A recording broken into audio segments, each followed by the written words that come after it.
আর আমরা এই বাঁশের গুহায় ঢুকলাম। চলুন চলুন।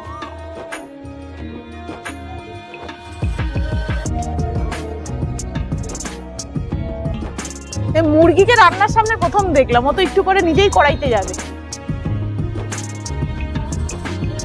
চলুন আগে আমরা বাড়িটা দেখি। শিউলি গাছ, এইটা যে কি গাছ বুঝতে পারছি না, একটু দেখা সবাইকে।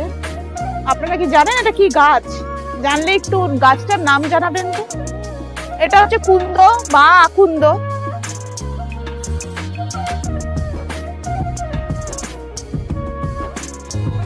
কটেজ রয়েছে, প্রত্যেকটা কটেজের আলাদা আলাদা নাম রয়েছে। এই কটেজটার নামটা দেখি কি।